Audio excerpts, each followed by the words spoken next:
Yeah, I did reflect on it. Something I have noticed about fours can be quite boring in one way. It's almost like the kind of the stability and the order on the one level and the repetition of things. I found that it also holds a significant meaning because think of the four elements of air, fire, earth, and water, and the emphasis of collaboration, unity, practicality, structure, and hard work. Achieving, I don't really like the term goal. I prefer to use the term promise. It's the promises I Yeah. make to myself rather than the goal. So I recognize the symbolism of four shows me the necessity of stability for creating anything worthwhile. As you've put in here, stability, order, conscientious determination. I was looking at the emperor in the tarot, and then I thought about the worldly authority of the emperor, the power, the kingship, the stability, the discipline. And the representation is of consistency and discipline. Or if you look at the word discipline, it's in disciple. So you're Yeah. in disciple to something higher than myself. And since everything's made up of four elements, it's like you think about when you get up in the morning, the first thing you do is water. You got to take a pee, you have a drink, you move through the elements through your day. But the other thing about this is that I also thought that these four elements have a really special place in creation. And I also wondered that maybe you can advise me on this is whether I think you put this in there is that this is considered to have feminine energy. I look like I'm not paying attention to you. I'm looking at my phone because the shape of the number four, it's part of like ancient 32 symbols. So I'm trying to like decipher which one that is because they'll have a bit different shape. I am listening though. Yeah. I thought more about the structure of four and why four is so important. But there is the agony of four and the ecstasy of four, like everything has the alpha and the omega. Yeah. But obviously, I'm someone that looks at what works rather than what's wrong. So I'm Yeah. looking for a constructive So arenas. I see what people call angel numbers, but it's really like code from the beings. All day, every day, different numbers, different patterns, whatever. Do you see repeated fours? No, I feel things more than see things. The only thing I've ever seen is the etheric body. And I saw that when someone in Greece drowned and I tried to save her. And I saw it once when I picked my father up from Heathrow Airport and my mum, they just came back from Greece. And he was in his late 80s and he was sitting in the front seat next to me. And I looked at him and for just a moment, it was like a nanosecond. I just saw this translucency. And then a week later, he died. Yeah, I'm gonna like try to show you. That's the ancient symbol for four. It's obviously like a square, but these 32 ancient symbols are found in caves and native peoples from wherever all over the world, art and carvings, and these 32 symbols are found all over the world. I'm about to write an article in a class on it, by the way. Oh, So really? that's my task for today. Yeah. Oh, So, but go wow. ahead. Apparently, four is ruled by the planet Uranus. Also, it's ruled by the Yeah. lunar north node. And apparently, this number is considered to be lucky for zodiac signs like Leo and Scorpio. I'm looking into in terms of numerology because I'm really interested in numbers. And then you've had sacred geometry. You look at things like the pyramids or what I would call pyramids because it's fire in the middle. If you look at the word, and I don't know what that translates into. Like going into that pyramid is the same thing that Nikola Tesla did. He sent someone to the pyramid and told them where to go and what to look for.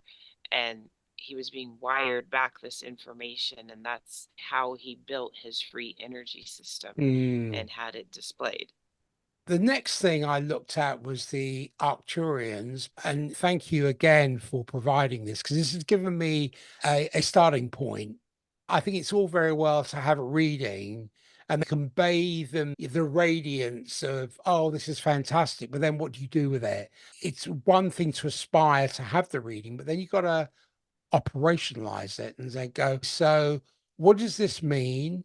What does it connect to? Where will it lead? And what is the significance of it? And how do I find the meaning and the awareness that can instruct my faculty and my inner community to remember? Because for me, looking at this reading is about remembering. So I Yeah. think with the Arcturians, I recognize that they are born leaders with very strong personalities. And I recognize that in myself. I started to put words with it like pioneers, wisdom, strong-willed. I create what's called word piles. And it was the research I found, it said that the Arcturians built a prototype of how life should be lived on Earth within their own Yeah. star system, which is light years ahead of where Earth is now in terms of its evolution. One of the other things I recognize with this is after speaking to you last time in the reading you gave me was there's an emotional, mental and physical charge that is far more advanced than we are existing in what I believe is the fifth dimension. And they can come through and interact. The other aspect to it was I was thinking about their purpose. Like, what is my purpose today in this 21st century? And I put down transcendent leadership, being strong willed, being contradictory. I don't follow the crowds, I walk away from them. You can't. Yeah. I Because can't you, follow the crowds. But there's something also that ties in with the four because the Arcturians are also known as the builders, the architects, the planners of the world. So I recognize that even with my podcast, it's really a spiritual service, is that I'm here to advance and innovate, to move the world to a brighter, better future, a paradigm pioneer that where I feel really dedicated to my soul's mission. It's about mind, but not mind as in brain, but about the greater mind. It's not about trying to get energy from external sources, how people do that through drugs or drinking or whatever it might be to appease or suppress something they need to confront. But it's the energy that's internal, that inner community and that fusion of energy that I can activate. I also recognize with this, and you've put it here with Edgar Casey, where the Arcturians are the most advanced alien civilization in the galaxy. But one of the things I have found is that there's an emotional aspect to it because I've always found I'm a natural healer. I can identify with shamans. yes, definitely. As you've been talking, like I'm seeing this. By the way, people that are watching, when I'm like looking off or looking, like I'm seeing things, Transcendent Minds, this podcast, these things that you're doing, you are going to hear your health, and you're going to keep calling on the Octurians to help you heal that health, and it's going to get done.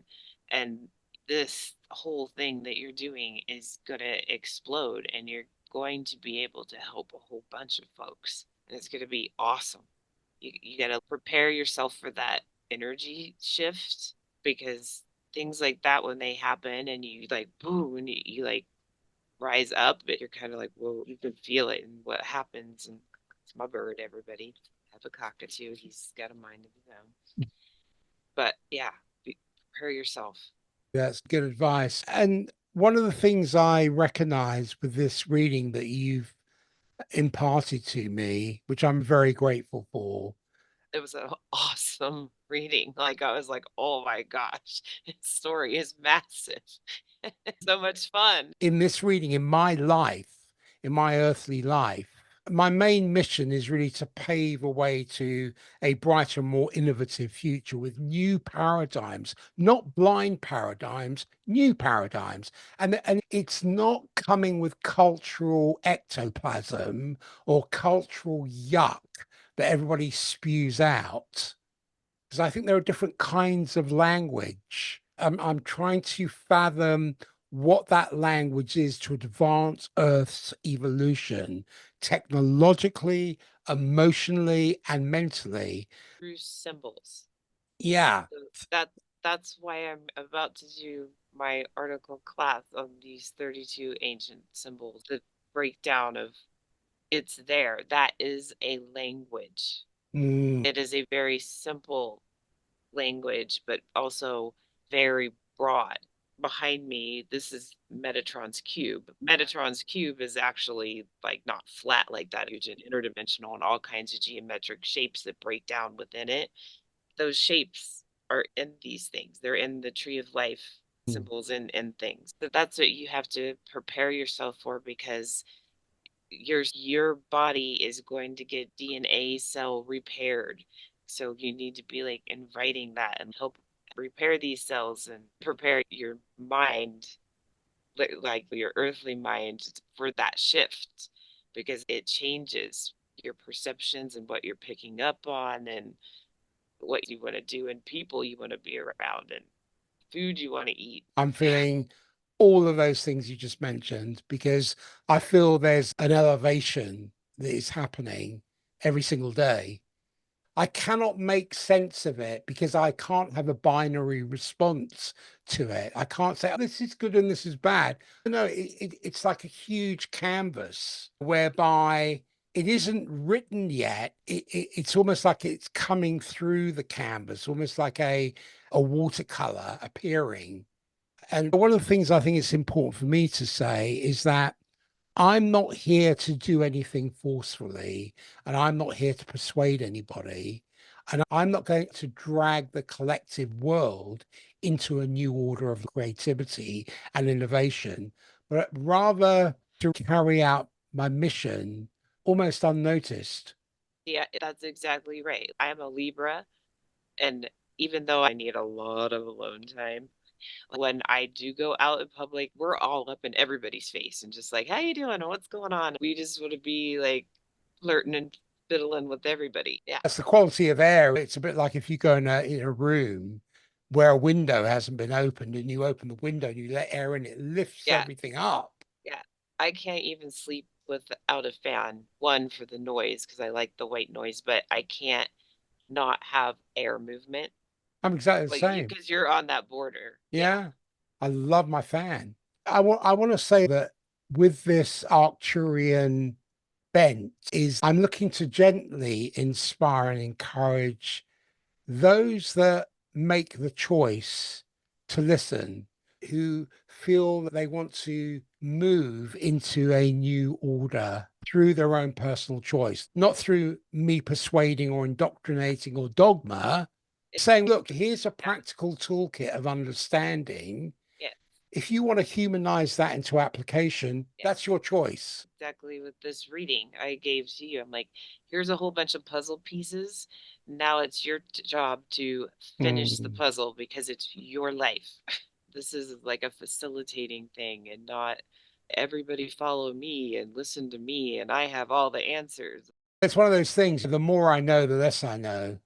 Yeah, and you just keep learning. This is a moving diagram for me. This is a live moving diagram, this reading. That's the way I see this reading. Raven, you've given me a foundation. You've given me some clues. I have some of the pieces of the jigsaw puzzle, but I don't have the box with the picture on it. I want to have a compatibility of alignment with Yeah, those pieces, with that flow, with what is trying to appear. collective conscious. Exactly.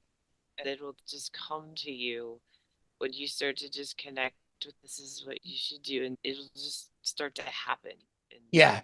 you'll be told these things and shown these things. You're going to have a big thing to do. So be prepared for that. Okay. Just let you know. It's not for me to know, it's for you to find out, but I can feel it. Hmm. There's a lot more I can say about the Arcturians. It's something that I'm going to delve a lot more into.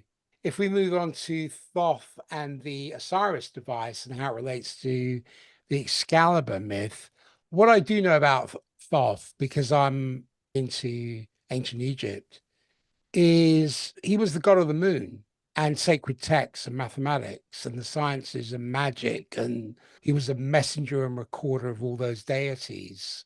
He's the master of knowledge. He's the Yes. patron of the scribes. His Egyptian name was Djouti, which means he who is like the ibis. Yes. So he's depicted as an ibis bird or a baboon. Yes. And according to the story, he was born from the lips of Ra. At the beginning of creation, he was known as the god without a mother. In another story I read, he was self created at the beginning of time. And as an ibis, he lays the cosmic egg that holds all of creation. He was always closely associated with Ra and the concept of divine order and justice, the art of writing. And he invented the calendar and controlling space and time. And because he was god of the moon, he had those celestial functions that replaced the sun god Ra in the sky at night. There's a lot of symbolism in there. He also helped with funerary deities as a messenger and a bookkeeper for them. But he was responsible for recording the verdict. And I don't know if you've seen that, where of the heart weighing ceremony that determined if the person was able to continue in the afterlife. Yes. Were they on the right frequency? Exactly. If the person's spirit or their heart balanced with the Yeah. feather of the Yeah. Ma'at's feather Do of you have truth, they an passed. Ankh? No. You need to get one Okay. because that was used when you see the Ankh depicted in other drawings. It looks like there's like a Tesla coil or something in there. That's Mm, the power source, and that's the thing, the frequency that they would use to come in and out of the stargates and the portals. So they had to be within the right frequency, and this thing had to blend with them, or they couldn't right. go through the gate. That's what the Ankh is. Mm. He's a busy god. He's a yeah. He does a lot. Call Mythology. him to help heal me a lot and adjust me a lot, but I'm learning my role with him is getting bigger and bigger as I go along my Mm. story too. So yeah, he's a busy dude. In ancient Egypt, in their mythology, he was there to ensure that good triumphed over evil.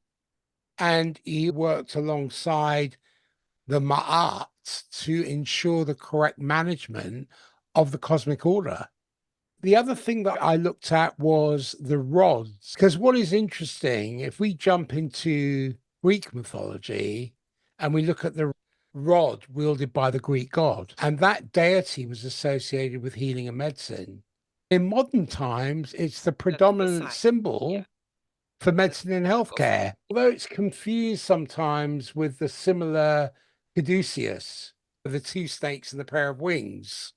It's interesting because from about 300 BCE, before the Common Era, pilgrims flocked to these temples, to these healing temples, to be cured of their ills. That was called the cult of Asclepius. They had this ritual purification, which would be followed by offerings or sacrifices to the god. Carl Jung talks about this, but at that time, any dreams or visions that they had would be reported to a priest who would then prescribe the appropriate therapy by a process of interpretation. Another interesting thing is that some of those temples, might sound a bit gross, but they use sacred dogs to lick the wounds of sick petitioners. If you look at the Hippocratic Oath, the original Hippocratic Oath began with the invocation, I swear by Apollo, the healer, and by Asclepius, and by Hygeia, where hygiene comes from, and Panacea, and by all the gods. The original text has been lost to history.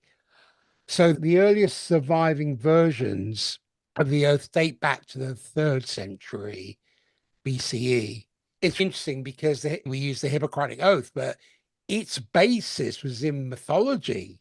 I swear by Apollo the physician, Asclepius, Hygeia, and Panacea, and all the gods and goddesses, making them my witnesses, that I will carry out, according to my ability and judgment, this oath and this indenture, to hold my teacher in this art equal to my parents, to make him partner in my livelihood when he needs money to share mine with him, to consider his offspring equal to my brothers in male descent, to teach them this art if they require to learn it without fee or indenture, to open the way of instruction in the rules and lessons of the art to my sons and to the sons of my teacher and to any pupil who has inscribed himself to the physician's discipline, but to no one else in any other circumstance. I will use treatment to help the sick according to my ability and judgment, but never with a view to injury and wrongdoing. Neither will I administer a poison to anybody when asked to do, nor will I suggest such a course. Similarly, I will not give a woman a pessary to cause abortion. I will preserve the purity of my life and my art. I will not cut from for stone, even for patients in whom the disease is manifest. I will leave this operation to be performed by specialists in this art. And it goes on. And if you translate that into the 21st century, it's not far off from that. We call it do no harm. Yeah. But even within Ten Commandments of Bible, people need to understand that that was written out. And if you're really going to subscribe to that, then you would be doing awesome things. Like you're not even following your own stinking 10 rules. Like, what the hell is going on here? If you look at the Ten Commandments, what we've done is we have thousands and thousands of laws that really encapsulate what the Ten Commandments are. Don't kill, don't steal. If one follows the Ten Commandments, and I'm not religious, basic Common sense. common sense, not Like, nonsense. right. Don't be shitty. I also looked at this is a whole thing about the sword and the rod. Sorry for my art, people. I do not have a graphic artist. Ley lines, that's a huge subject that I'm looking at. But what I wanted to talk about, I love this artwork, is about the keeper of time. This is a huge subject that I'm still looking at in terms of the chakras and the connections to the human. I tend to call them the centers rather than the chakras because it just makes more sense to me. But about the stairway to heaven, the vibrations and frequencies, because everything is Yeah. vibration and frequency. And that's a whole other thing that I'm still researching. And ley lines, again, huge subject. But what I wanted to talk about was the Atlanteans and about the keeper of time, because I think being a keeper of time in the context of the Atlanteans, there was a belief that they had a deeper understanding and a better purchase and control over the concept of time itself. It's not Yeah. Chronos, it's It is not, Kairos. yeah, it's not days, weeks, not, no, it's the time of life. Yeah, which in Greek is Kairos. Chronos is the time that we use today, 4 o'clock, Yeah. 5 o'clock, sequential time. But Kairos is the moment, is Yeah. that divine flow. In the lore surrounding Atlantis, I think the keepers of time, when I looked at what you've put here, is they were highly advanced beings or mystics who possessed knowledge and abilities that related to manipulating and mastering time because they were in divine flow. Can we facilitate the flow of time either by slowing it down or speeding it up or even traveling through time? When I was in a car crash and the car turned over, and I remember the roof sliding across the road, I could feel the distance between the top of my head and the metal on the road was yay thick. Time slowed down. Everything seemed really slow. And then all of a sudden it speeded up again. Your energy is literally putting a field out there so that your energy can try to preserve the biotech body that it's supposed to. You have fighter that live within you, like that fight to live, right? Yeah. You're putting like a cocoon out there so you can like Mm. judge time and what can I do and what's going to happen here and I don't want to die, and like you're putting all of those things out there so you are slowing down time. It was incredible because I remember I was sitting in the back seat and I knew it was going to happen. I remember saying to the drivers, Mike, slow down. He's, no, it's okay. I'm fine. I'm in control. And then the wheel hit the sidewalk and the car flipped over on a bend. If a truck had come the other way. But what was interesting, I was in the back seat, sandwiched between a 6'2" Texan and his Irish girlfriend. And she was screaming as the car was rolling. And she's going, we're going to die. We're going to die. And I said, we're not going to die. We're going to be okay. We're going to be okay. I just Yeah. knew we're going to be okay. Then I got out the car through the window and I'm trying to light up a cigarette at the time. And the fireman had come and no, no, because there was I know, gasoline because like everywhere. that. Yeah. I said, you're lucky if a truck had been coming around that bend, you'd have been. Yeah. So I think this is associated in my mind with advanced technology or certain spiritual practices, like in meditation, where time shifts. And I know this is to do with brainwave patterns, but there's something that shifts. And I think there's an advanced technology in time facilitation. You can also see, if we look at the material aspects of keepers of time, is that it was important for maintaining accurate calendars and agricultural cycles and Yeah. celestial observations. The Mayan calendar, just that one tiny part of it. There's a deep understanding of celestial movements and their relationship to the passage of time. The other thing I think that's important here is the preservation of knowledge, because the keepers of time, when you look at the library in Alexandria, which was burnt down, and you look at some of these ancient texts, there's a preservation of knowledge, which I think were the keepers of time were tasked with. They were tasked with passing down ancient knowledge and wisdom and how it related to time and significance across the generations. So there's an esoteric guardianship of knowledge. Like I was part of that, taking that away because bad things are starting to happen with it. And if, you know, it was to be rebuilt again right now, very bad things would happen. So it's part of that system, entire Atlantean system that's been cut off. There are spiritual and metaphysical aspects to these esoteric traditions. When I look at some of the ancient practices, they had a deeper understanding of the nature of time beyond physical manifestation. And I feel that they had insight into the spiritual and cosmic aspects of time, including its cyclical nature and its connections to human consciousness. Literally, these ancient gods and goddesses and Anunnaki, the whole system that was happening was all linked and all one and functioning as a collective consciousness all over the world at the same time. So you could be here and there at the same time. That's why you Mm. hear similar stories from like ancient Sumeria or Babylon down to Yes. Egypt, because there's the same god or goddess happening at the same time in different places. They could be different places at the same time. Mm. They can bend time, stretch time, move time, go through portals. It's interesting because people are now talking about not just Earth weather, but space weather The sun is getting scary. or the solar flares. Yeah.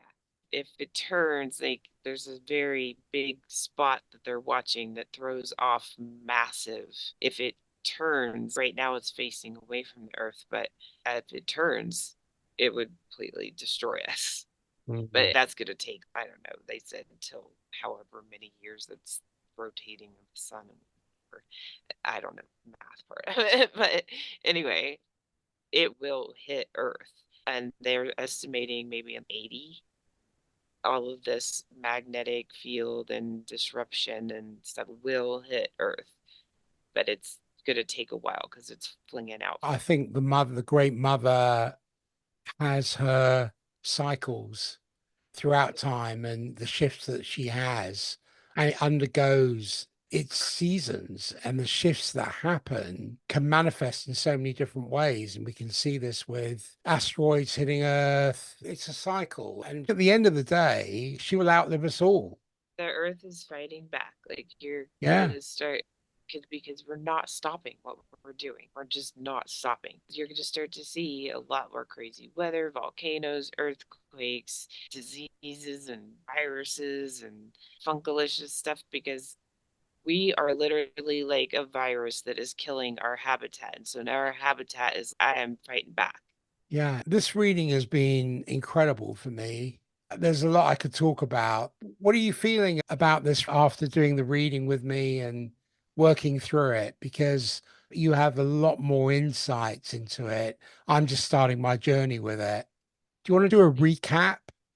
Your story is massive throughout the universe and then on Earth and creating things and the groups that you're a part of and things that you can do. And as long as you keep meditating and just asking for that knowledge and getting more of your guides in and getting to know who they are and keep going on this journey, you're going to just keep going down the path that I'm going down.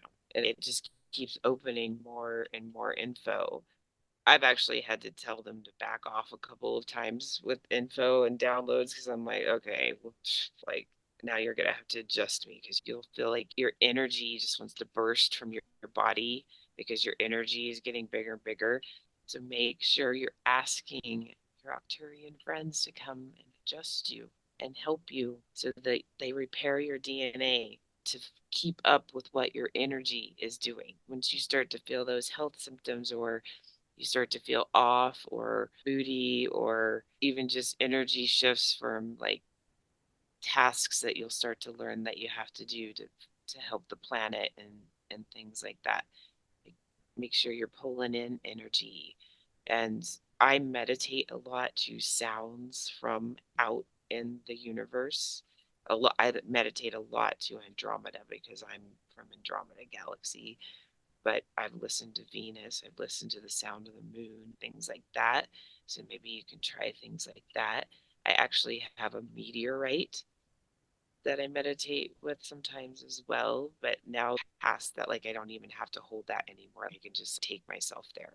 So you're going to Mhm. go through all of this stuff and it's going to get bigger and bigger for you. So keep asking for those health adjustments and what can I do to help my health this way and what can I do to fix this and pay attention to what your body is telling you because it gets crazy. And I'm finding less and less that I can eat and just stuff. It's just insane. At the same time, you feel so much better. So it's, yeah, there's that part that you have to pay attention to with ascension, like all this ascension symptoms, and make sure you correct yourself, and then Mm. you'll be okay.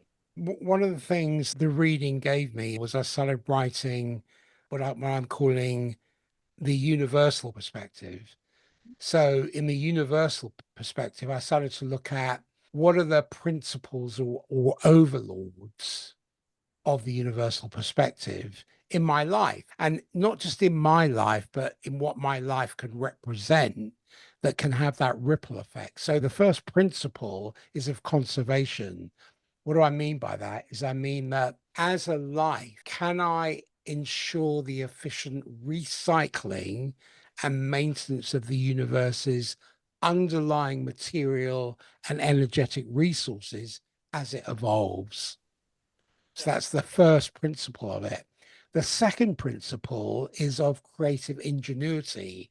That's a perpetual force that starts to birth new forms, new patterns, new motives that transcend and subsume what came before. Wait, like you need to learn from the past, but we're leaping forward. Yeah. That's why I'm trying to find new think, new knowledge, new ways of languaging things. The third overarching principle is organic trajectory.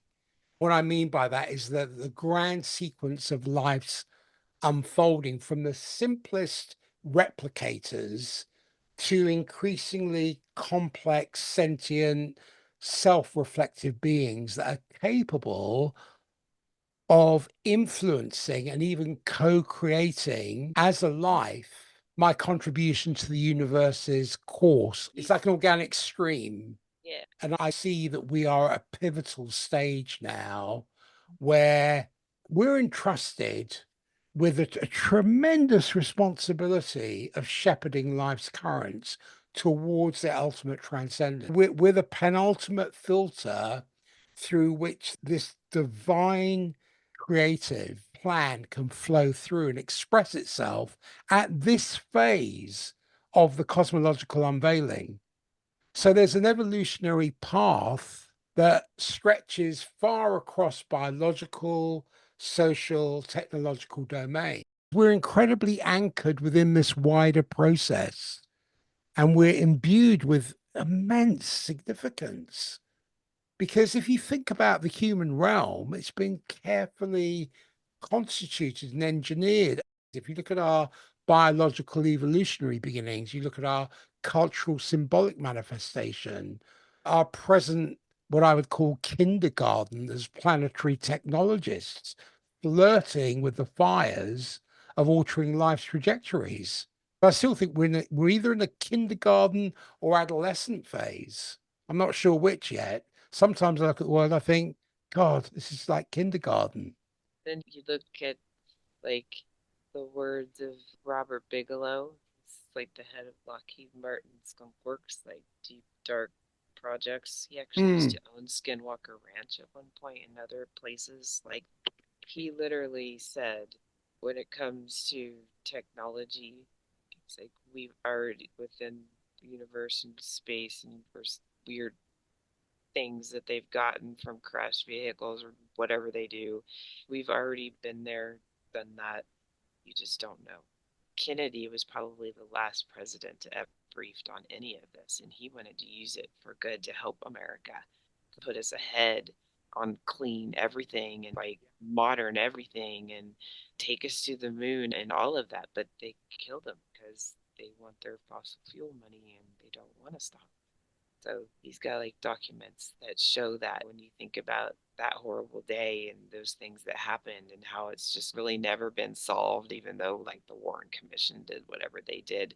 But mm, there's always been these questions in everybody's mind of something about that day. It's because you didn't know the bigger picture until now when people are long dead and long gone and can't be affected by what they've done. Now little documents are starting to be released here and there. yeah. And that's just sad. And that makes me sad for America, my country. It could have been what America should have been. That's what the hell. I've always found America to be a very spiritual country. I don't mean in terms of its surface level, but if you go deeper into it, when I'm wandering around Joshua Tree, I think I've said this to you before, somebody said to me, Yeah. why are you going there? It's just rocks and desert. And Oh, no. oh, it's so much more, so much more. This entire cosmic budding that's encapsulated in the human experience up to this point really amounts to this grand choose your own adventure story right across the cosmic scales. I think humanity's rich heritage and turbulent history reveals that we are all imbued as stewards and with staggering responsibility. But Yes. we've also sown the seeds of our own potential undoing through Yes. many errors and biases and malignant cultural overlays.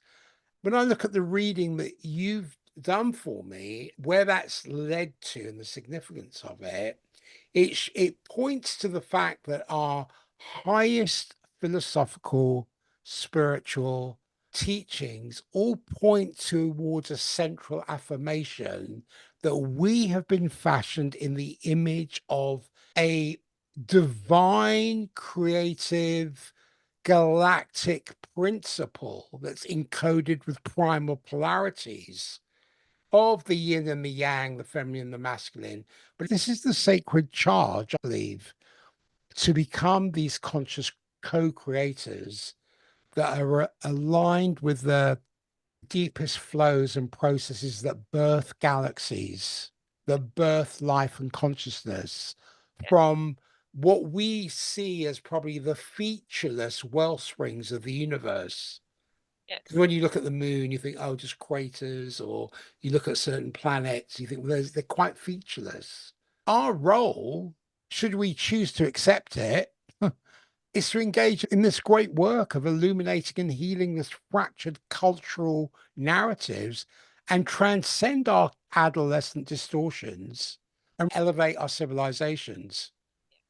Part of what I'm going to talk about in the that 32 symbols class workup is the separations and divisions. Part of it that people have created. You separate yourself by religion, by education, by race, by how much money you have, by how you could just go on and on of these separations humans put themselves into when we should all just be saying we're a collective group of freaking people. And here's the question I would ask: can we make the choice to become fitting vessels for the flourishing of life's ultimate liberation, the awakening of the cosmos itself to its own unfolding majesty through our free and conscious embrace of this creative process? Can we make And that choice? I know we can. we can. It's not easy, but you can make the choice. But people need to understand, and especially depending on how negative you are in your life or in your frequency, that you're going to have to fight and you're going to have to gut your life and Mm. change everything to get where you want to be. If you want to go down this road and make your life better, you can get out of those places. Mm. But it Yeah. depends on how deep and dark you are into it, and go find people that can help you. Ask for help from whatever you believe in, because it's intention. Whatever you believe in, it's Yes. intention. If you want Yes. to pray to Jesus, he was actually an ascended master. He's a healer. I talk to Jesus. I'm not Christian. Like, whatever it is, but start calling on those things to help you, because the darker and the deeper, especially in addiction and things that people get, it makes you more and more of a target of just being taken over. The next question that I have, and this is a rhetorical question, but can we as a species finally cultivate the spiritual maturity to grasp the full significance of our role as cosmic midwives, to selfishly usher in and bear witness to a transcendent singularity in which all proceeds to completion and the universe bursts forth into its full divinity? Can we birth that into the collective? Yes, we're part of the collective. And I've had to call on friends to help heal me and call on all my guides and call on the things like begging for help, like literally feeling like I was dying. So people know, just because you're going down this path and you're doing these things doesn't mean that you're not going to go through those things that you think are just like, I'm done. You're going to. It depends on if were you a positive person before, and that definitely helps. That definitely helped me because I was constantly looking for that positive. Like, I have my babies with me, which are animals, by the way, people, not children. Hmm. And I have a roof over my head. Like, I'm safe, like those things, and like calling on those beings and the people and my guides and angels to help me. And that's all that I could do. And they did, because I knew it was there already. Mm. And so I knew to ask for it. So that's what people need to understand is you can get out of it. Whatever it is, you can raise those vibrations. You can get out of it.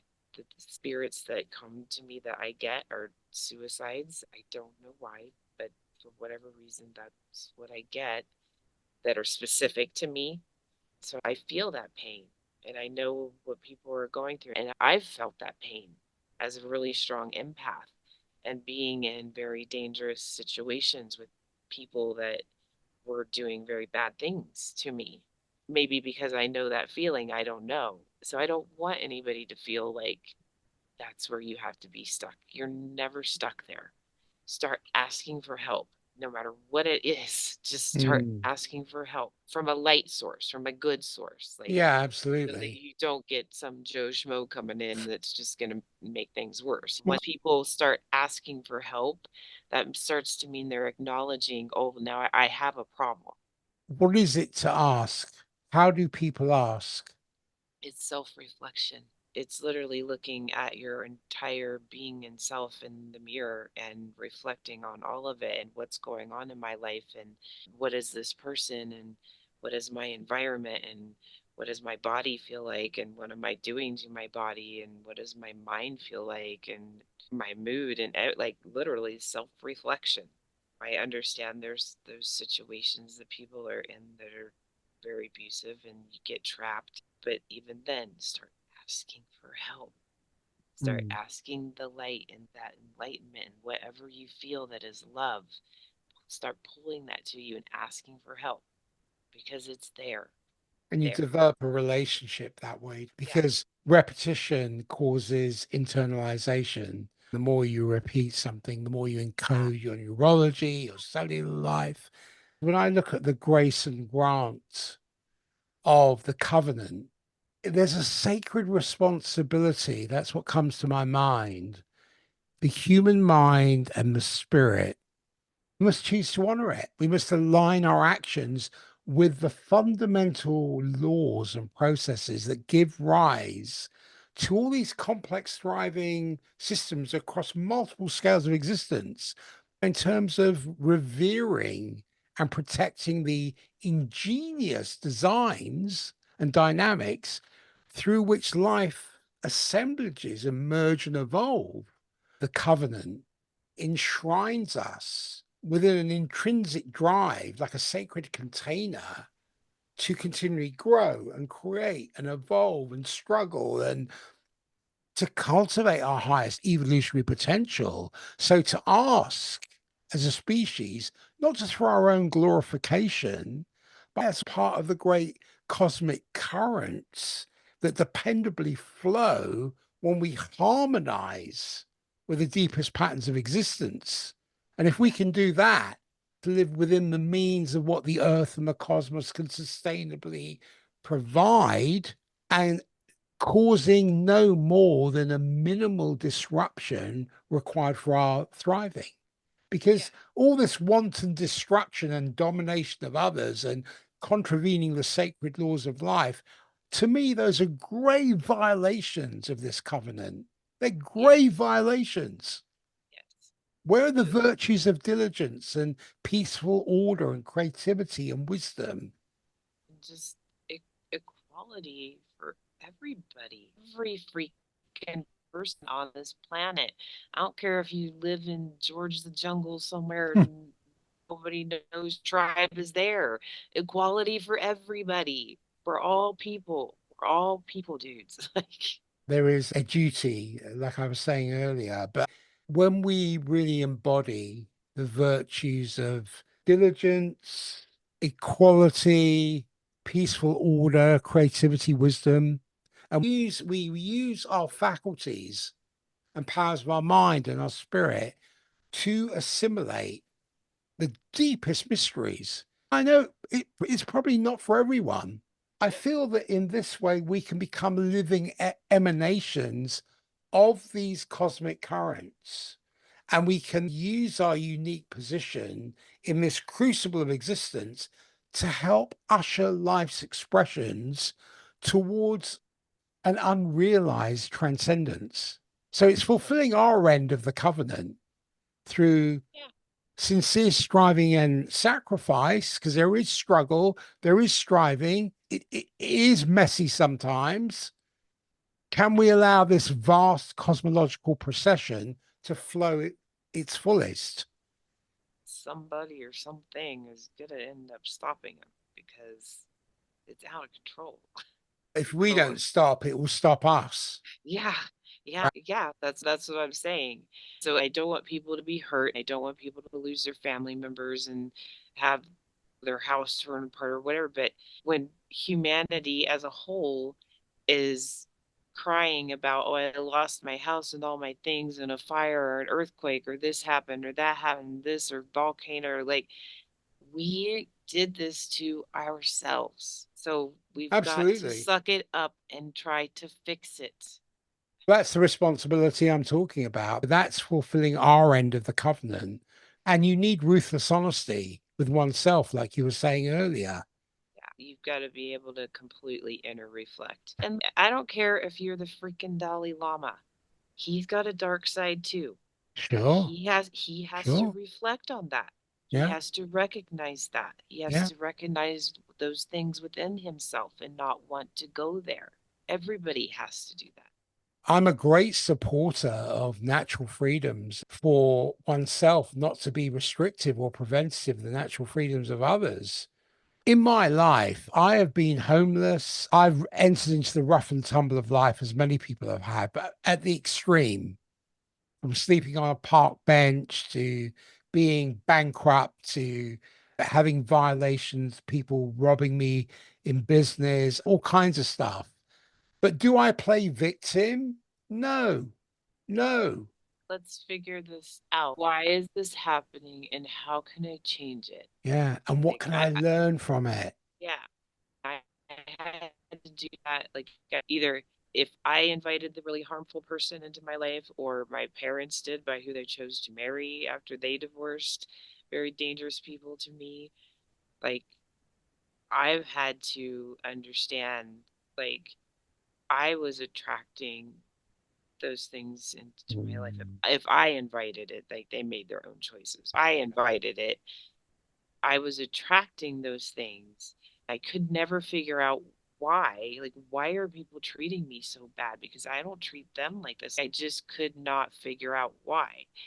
And I started to ask for help, really, because I was asking, why is this happening to me? And begging anybody to answer me for help. That was like the beginning for me is to get out of that because that's not right and that's not what should be happening to me.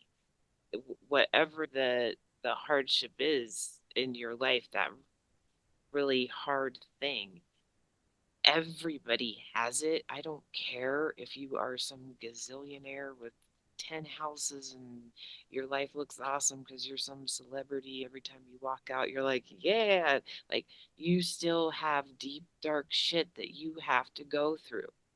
Everybody has it. Yeah. I interviewed an Ivy League attorney who went to San Quentin for 6 years. And this guy had met the King of Norway. He was rolling in money.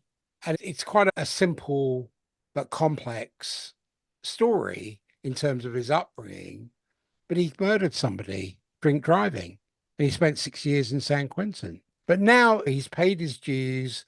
The scar is there, but it's not a wound, it's a scar. He had everything: money, living in San Francisco, and an amazing man, though.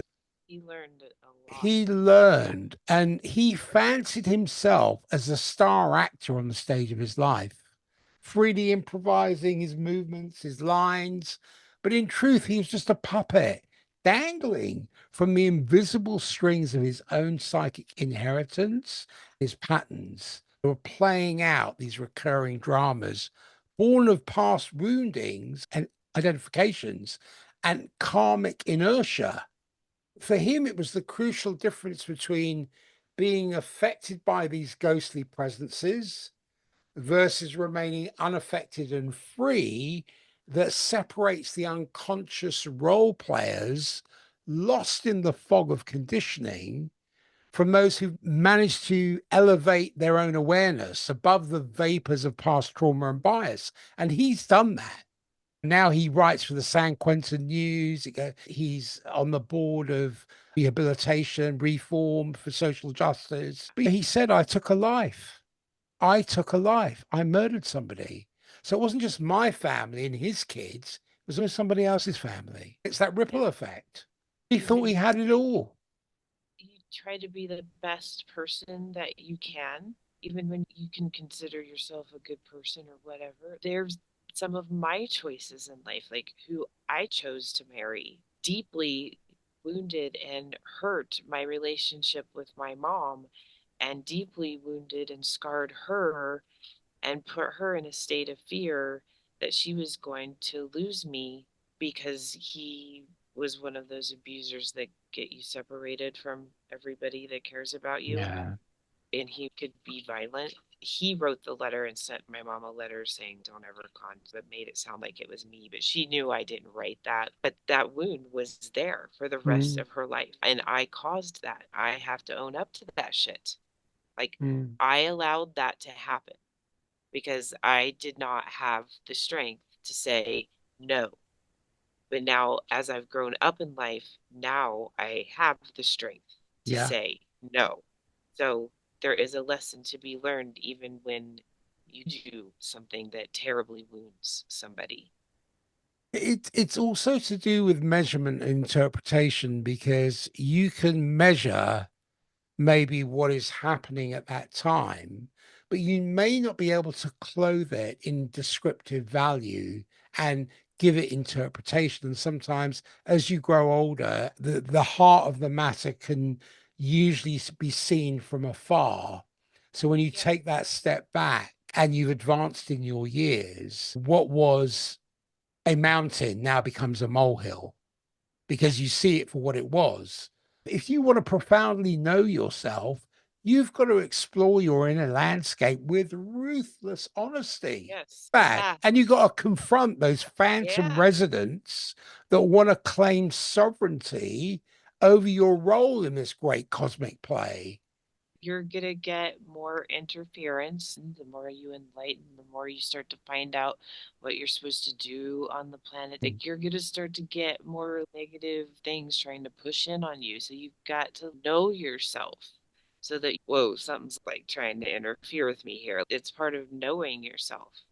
And, just And like, dimensionally ascending the levels of yeah, selfhood because you yes. And you, if you keep rising through you keep dimension. yeah, and when you give a reading to someone like you've given this reading to me, if you take that and operationalize it, if you actually humanize it into application, it becomes a living work of conscious art because it blossoms into that living work of conscious art.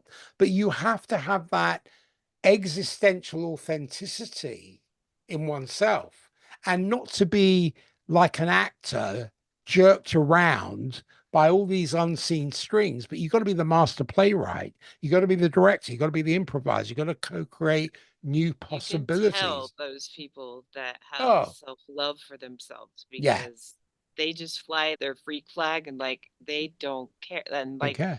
I could care less what people think about No, me. I don't either. I, I've given up I'm on like, that. For many people, they have ghosts that are haunting the hallways of their consciousness. yeah, They cling to their relentless shaping of their agency and their perceptions and their conditioned yeah, responses and their core sense of identity. And people cling to all of that. And it's not surrender, it's choice, right? It's making the choice to say, you know what, I don't really care what you think. If I talk about my NDE experience, I don't talk about it to persuade anybody because I don't really no, care if somebody believes me or not. I just know what I experienced. And yep, that's all that matters to me. I just choose to make my life about life, right? just I just be in the present because like Exactly. you can lose anybody or anything at in the next second. So be present. Absolutely. The fragility Yeah. of being human from And one just second to the next, you never know. Yeah. You never know. And appreciate, even if you're just like, even when I'm having still stressful days, just life adjustments and whatever's going on. Like, Mm. no, we're not going to do this today. I've got tell myself those things that I'm thankful for, like I was talking about earlier. Like, doing that is so helpful to just be like, no, look what I have. Even if you have hardly anything, I know people that live in deep poverty. I'm half from West Virginia. My father's family, what they killed or grew in their garden was what they ate. By the time I was a child, there was like one channel on the TV with a whole bunch of aluminum foil. They had in it all the time. And they still had outhouses. I grew up there.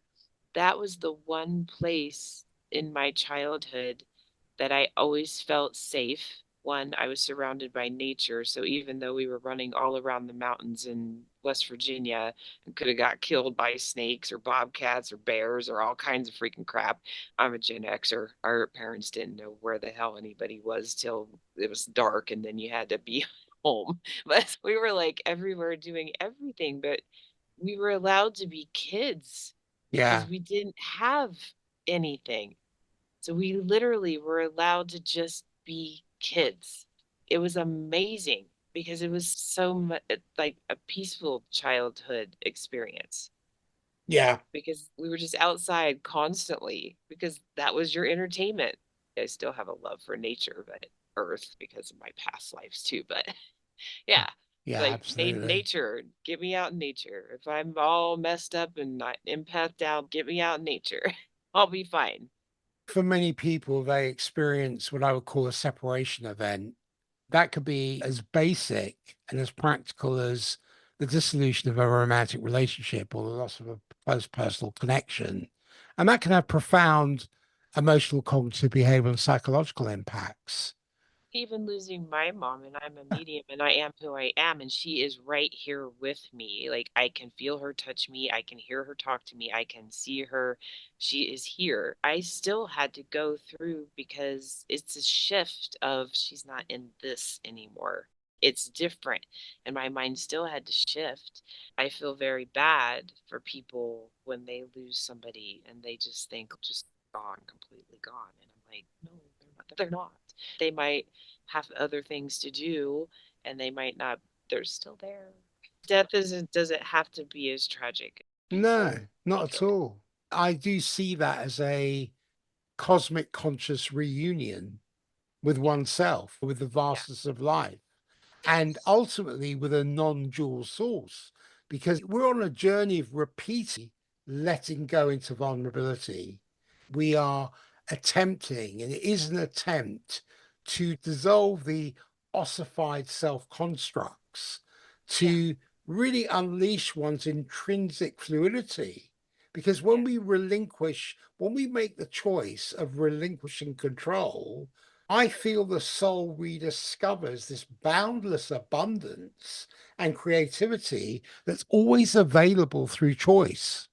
As you rightly said earlier, it's the intention.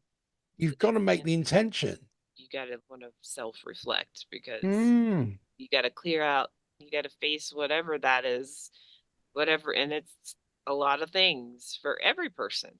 You got to clear it out and release it and make time for yourself. By the way, people with their busy lives, people have got to slow down and make like quiet time for themselves because that's why you're having all this anxiety and all of this because your mind is never stopping, and then you're looking at social media, or then you're like playing weird video games with people across the world and just quiet. a client said to me the other day, she was a potential client. She emailed me and I went through a dialogue with her. I said, yes, but I'm so busy. I said, oh, really? You're really busy? And I said to her, she didn't like this very much, but I said to her, because it's truth. I said, you are delusionally busy. You're not effectively busy. And then she saw it, that spark of light. She saw it. One of the things I said is that you have to instruct your soul to summon the courage to illuminate those shadow pieces and reintegrate its scattered parts. because that way you reopen for it to rebirth itself in each Yeah. moment as a more expansive version of its true undivided self. And you will not be delusionally busy anymore. You will be Yeah. effectively busy because you'll join the Yes. dots. And you get more, obviously, recognition of what's going on in your body. Yes. Even what I do, and like the article class that I'm going to write, I had done another one yesterday, and I was like thinking about, should I start to look for images? Should I start into this? And I'm like, Michelle, you've got to let yourself rest. And so I made myself walk away from it, go sit out in the field in the grass and just watch the stars. Just let it Mm. sit. It's okay. Again, it comes down to choice, doesn't it? It's one of the greatest gifts we're given is the gift of choice. We've got the yes and the no. You think about a dog, a dog can walk its territory, it can procreate, it can do all the things that a dog does. And it has incredible hearing and all the rest of it. But I haven't seen a dog play Mozart. They can howl pretty good to some Mozart, though. Exactly. They got it going on. They're like, I can hear that I can Mozart. hear that. Yeah, Yeah. exactly. Raven, this has been fantastic. I feel I could speak for hours with you. I know. We can do a lot of podcasts, and I'm always willing to because there's so many subjects that we can delve into. So, like, Absolutely. anytime. If you're running with anything that you want to talk about, ping me, email me, drop me a message. Class, this thing written that I'm doing with the symbols, Yeah. I'll send you the rough draft so you can read it because you have to subscribe now to see my blogs. But once you do, you have like forever access, and I add more classes like every couple weeks. But I'll share the rough draft with you and see if you want to talk about that. Great. It's But it's just really fun when you have people that are like on your level that you could talk to and bounce mm, things off of, and you're like, yeah, it's fun. Yeah. it's great. I can't really thank you enough for providing with the reading as well. How have you experienced today?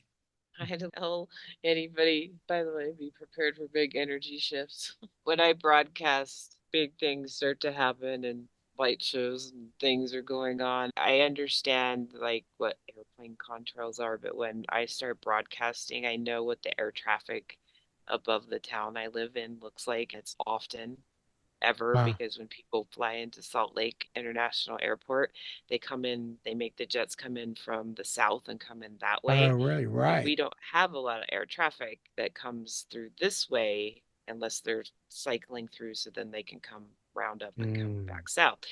But when I broadcast, there's literally X's all over the sky. And so I was gosh. like calling my friend and yeah, I was doing stuff last night. You might want to go out and look at the sky. And then I had to call the other night because I'm like, go out look at the sky right now. There's like UFOs all over the place. We've had interesting days. While you're still here, I think I am holding this because I found it in the local. It's a Madagascar. It's from Madagascar. It's called Wow. a dragon's egg. It's not a crystal. It's a geode. But Google it and find out what it does. I think this would help you as it's got What's a it lot of called? properties. What's So it just called? Google like Madagascan dragon egg geode. It's got a name that starts with an S, but I can't remember it right now. It's not serpentine, it's something else. But like, wait till you read what you can do. You're gonna want one. Have a wonderful day. You too. This has been fantastic. Thank you so much Yeah. for giving me the space. I really appreciate you and we love beautiful, wonderful connection with you. I'm Um, like, we are gonna meet face to face one day. that'd be We have great. too many connections throughout the universe, and now like whenever that happens, but I feel it too with you, and even as we talk, that's what it was like, he looks much better and I'm so happy. I'm And like I feel that. I'm like, that's awesome. well, Yeah. you're in California, right? Not now. You will be though. I was. Where are I, you I now? was. Now I'm back in Utah with my friend with this business opportunity Oh, that right. presented. I Okay. was gonna stay at Mount Shasta. I came back, but I did get to see Mount Shasta, and I have some pumice from inside of Mhm. her. Ooh, talk about some power. But there were things that I needed to do there. And then obviously this. appeared. So Are you staying put in Utah? we will not end up staying here, but we don't know when that path is going to change yet. We just know be here like permanently. So we're just winging everything right now because like my life is just completely up in the open and that was an adjustment for me and her life is doing the same. So we're just trying to figure it out together. Yeah. There's a saying in French that says "les grands esprits rencontrent," which means the great spirits meet. Nice. Like that. Thank you. That Mm. was cool, dude. Yeah. It's You. when there's that compatibility of alignment between two people and there's fusion that happens. Yeah. It is a separation, but it's like when you make love to somebody, there's a fusion, but then you Yeah. separate, right? You come Yeah. together, you fuse together, then you separate. It's that Yeah. kind of dance. Yeah, that's that flow of energy that I wish people Mm. would just let happen in all of Yeah. their relationships. Because people are going to come, people are going to go, their life is shifting and changing. Like, you just need to let them, even though it hurts, you still need to just let it just feel the pain of it or feel the happiness of it, but let it just do what it's going to do. Sometimes when you try to control that, you may miss out Hurt the yourself. opportunity that's on the other side if you Yeah. went through it. Yeah. Raven, have a beautiful day. And again, thank you so much. Please send me whatever you have and let's do a Totally will. podcast on the 32 symbols. Yeah, this is going to be fun. And I think I'm gonna that's get barking important. dogs and like find It's about being symbolically literate. see how like it's all part of the sacred geometry that makes up all of this, and it gets pretty deep. It's great. I'm just like, oh boy, this is a big project. That's Yeah, okay. I that's have okay. fun with it. So, oh, I will talk to you soon.